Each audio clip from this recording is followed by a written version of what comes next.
Lorsqu'on veut construire un modèle de machine learning pour résoudre une problématique donnée, on essaie plusieurs algorithmes, c'est-à-dire qu'on va entraîner plusieurs algorithmes de machine learning et finalement choisir le meilleur en suivant certaines métriques d'évaluation qu'on aurait déterminées en amont. Dans ce tutoriel, je vais donc vous montrer comment vous pouvez exécuter plusieurs algorithmes de machine learning à la fois et présenter les métriques d'évaluation des modèles entraînés dans une data frame. Donc, à la fin de ce tutoriel, vous saurez comment aboutir à une telle data frame comme je le montre sur l'écran, où nous avons entraîné 6 algorithmes de machine learning et présenté différentes métriques d'évaluation aussi bien au niveau des données d'entraînement que des données de test. Sans plus tarder, commençons par importer les librairies nécessaires pour réaliser ce tutoriel. Donc, j'exécute cette cellule. Donc, nous allons utiliser une data frame en tout cas un ensemble de données qui se trouve dans le module dataset de sklearn. Nous allons utiliser bien entendu pandas numpy. Nous avons importé plusieurs algorithmes de machine learning et plusieurs fonctions pour calculer, pour évaluer en fait les modèles que nous allons construire. Le jeu de données que nous allons utiliser dans ce tutoriel concerne l'ensemble de données sur le logement en Californie. Donc, vous pouvez lire la documentation sur ce jeu de données. Je vais commencer par charger le jeu de données. J'affiche les premières lignes des variables indépendantes dans des features. J'affiche aussi les premières observations de la variable cible. On peut récupérer les informations sur les features. Donc, ce jeu de données a plutôt 20 640 observations. D'accord? Chaque observation représente un logement. Un logement avec ses caractéristiques. Et la variable cible, en fait, c'est tout simplement la moyenne, le prix moyen de la maison, en unité de 100 000, bien sûr. Donc, par exemple, ici, j'ai 4,526, donc c'est un peu plus de 400 000, je peux dire dollars, par exemple. Okay? C'est en unité monétaire. Nous allons maintenant passer à l'étape de préparation des données. Comme vous l'aurez constaté, en fait, le jeu de données n'a pas de valeur manquante. Donc, ici, je ne veux pas m'attarder sur la phase d'exploration de données. Vous n'êtes pas sans savoir que avant de créer un modèle de machine learning, il faut comprendre les données. Donc, il faut faire forcément une analyse exploratoire pour mieux comprendre les données. On ne va pas le faire ici. Vous trouvez au niveau de ma chaîne YouTube plusieurs vidéos sur l'analyse exploratoire de données. Avec Python comme avec R, vous allez pouvoir vous entraîner à partir de ces vidéos-là. Ici, nous allons vraiment nous concentrer sur la partie machine learning. Donc, commençons par diviser les données en données d'entraînement et de test en utilisant la fonction train-test-split. Après division, j'obtiens un peu plus de 15 000 observations pour les données d'entraînement et un peu plus de 5 000 observations pour les données de test. Donc, j'ai pris 15% de l'ensemble des données pour données d'entraînement et les 25% restants pour données de test.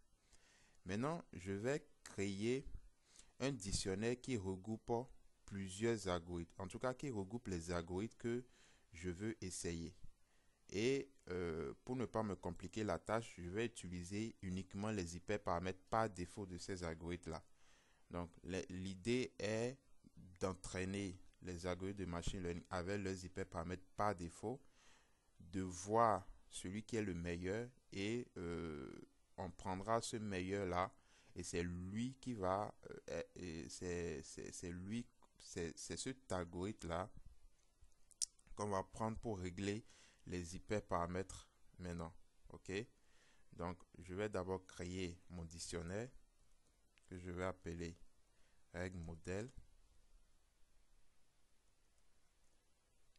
Donc, je vais mettre d'abord le nom du modèle.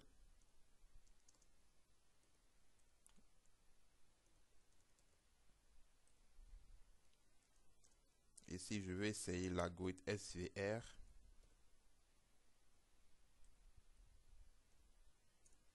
D'accord? Donc, j'essaie l'algorithme SVR ici, dans Super Vector Regressor.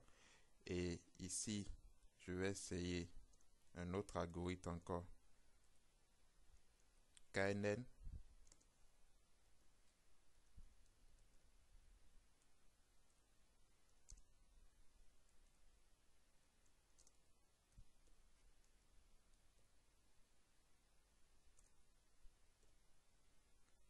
Donc, je garde les hyperparamètres par défaut, je ne change rien. Après, je vais essayer Random Forest.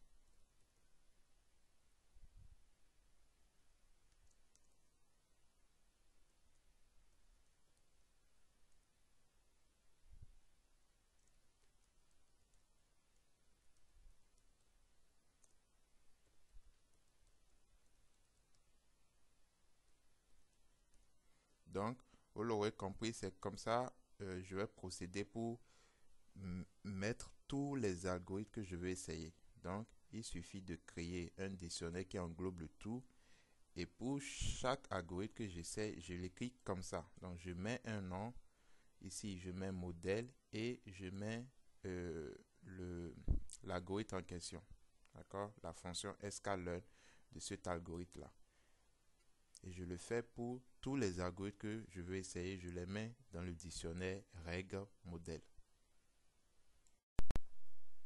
Une fois que j'ai renseigné tous mes algorithmes de machine learning, dans ce dictionnaire, je peux exécuter. On aura un aperçu de tout ça. Donc, j'ai mon dictionnaire règle modèle qui est prêt. Et maintenant, je vais passer à l'entraînement de ces algorithmes en créant une boucle for. D'accord? Donc, je vous explique ce code.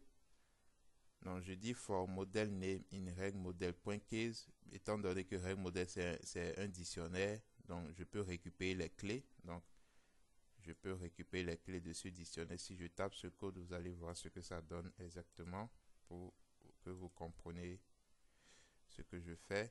Donc, ça me donne les clés du dictionnaire. Donc, ce sont les noms de mes algorithmes que je veux essayer. D'accord?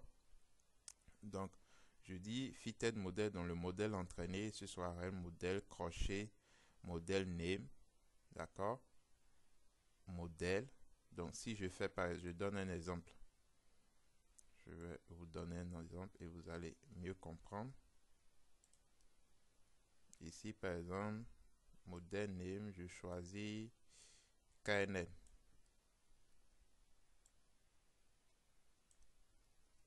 KNN. Donc, si j'exécute ça, vous voyez, ça me donne exactement l'algorithme KNEGBOR régressor. Donc, c'est avec ça, maintenant, j'entraîne, j'utilise maintenant les données pour entraîner cet algorithme-là. Donc, je fais ça pour tous les algorithmes de mon dictionnaire règle modèle. Donc, une fois que j'ai obtenu le modèle entraîné, je peux maintenant faire les prédictions. Donc, les prédictions, que ce soit au niveau des données d'entraînement ou des données de test, d'accord? Parce que je vais utiliser ces prédictions-là pour calculer mes métriques d'évaluation. Donc, je calcule le RMSE train, donc l'erreur quadratique moyenne au niveau des données d'entraînement. Ici, j'utilise la fonction mean square error. Et cette fonction mean square error a un argument squared. Quand c'est false, ça me donne le RMSE. Mais quand c'est true, ça me donne le MSE. Le RMSE a la même unité, me permet d'avoir la même unité que ma variable cible. Donc, c'est pour ça ici, je calcule le RMSE. Donc, n'oubliez pas de mettre square égale false. Sinon, tout simplement, si vous mettez square égale à true, alors il va falloir faire une racine carrée de ça. D'accord? Mais ici, on n'en a pas besoin. Vu qu'on a mis l'argument square égale false, on obtient le RMSE. Donc, je fais la même chose sur les données du test. Je calcule l'erreur moyenne absolue, donc le MAE, mean absolute error. Et je calcule maintenant le coefficient de détermination au niveau des données d'entraînement et de test. une fois que j'ai écrit ma boucle for pour entraîner tous mes algorithmes, je peux exécuter le code. Sentez-vous libre de rajouter autant d'algorithmes que vous voulez. Donc, lorsqu'on démarre un projet de machine learning, très souvent, on n'a pas d'idée ou l'analyse exploratoire peut vous donner des idées certainement sur les modèles que vous allez utiliser. Mais si vous n'avez vraiment pas d'idée, n'hésitez pas à mettre vraiment tous les algorithmes que vous voulez. D'accord? Si vous êtes dans une tâche de régression, vous mettez les algorithmes de régression. Si vous êtes dans une tâche de classification, vous mettez des algorithmes de classification. L'essentiel, c'est d'avoir quand même une puissance de calcul. Parce que si vous avez un grand jeu de données et que vous n'avez pas une puissance de calcul, ça va être compliqué. Ici, je travaille dans Google Colab, j'ai quand même une puissance de calcul non négligeable. Donc, je suis en train d'entraîner ça, donc je vais mettre pause à la vidéo pour qu'elle ne soit pas longue.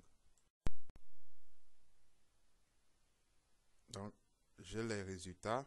Donc, règle modèle, le dictionnaire a été mis à jour avec les nouvelles paires clés-valeurs que j'ai rajoutées et surtout les paires clés-valeurs concernant les métriques d'évaluation. Mais tout ceci ne se présente pas bien. Donc, nous allons transformer les métriques là en une data frame. Nous allons les mettre dans une data frame. D'accord? Donc, je vais utiliser un autre code. Je vais dire règle métrique égale pd data frame et j'ai l'attribut from dict. Donc, je vais transformer mon dictionnaire en une data frame. Donc, je pars d'un dictionnaire pour obtenir une data frame. Règle modèle.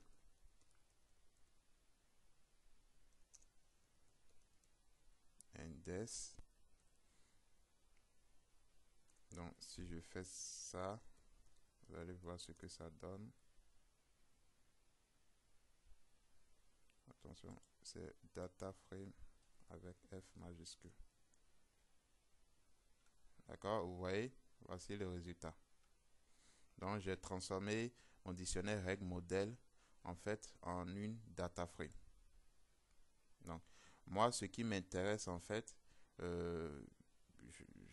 c'est vraiment les métriques d'évaluation. C'est ça que je veux présenter. Ce n'est pas les prédictions, ce n'est pas le modèle entraîné. C'est vraiment les dernières colonnes là, à partir de RMS se traîne jusqu'à R2 test. Donc, je vais justement sélectionner ça.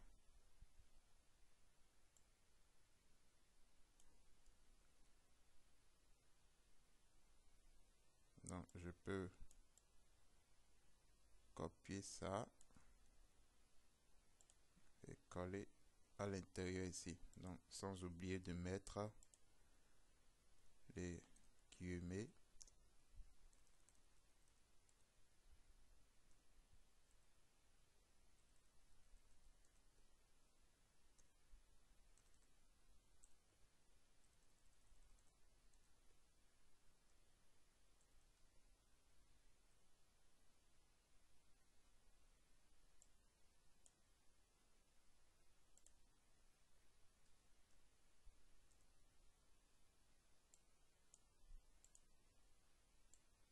Voilà. Donc, j'exécute maintenant. Et j'ai ma data frame. OK? Mais ce n'est pas fini. Et il faut que je fasse un choix. Il faut que je fasse un choix afin de connaître l'algorithme, en tout cas le modèle qui a donné le meilleur résultat. Supposons que la métrique que nous avons choisie pour évaluer nos modèles, c'est vraiment l'erreur quadratique moyenne sur les données de test. Donc, c'est cette métrique-là qui va nous aider à choisir le meilleur modèle. Donc, ça veut dire que je dois effectuer une sorte de... je vais en fait classer les valeurs de ma data frame par ordre décroissant de RMSE test, c'est-à-dire le modèle qui aura la plus faible erreur quadratique moyenne sur les données de test sera le meilleur modèle. Donc je fais arithmetic.sort values. Je lui dis de me classer ça par ordre décroissant de RMS test et j'affiche le résultat. Voilà. Donc là, j'ai le résultat.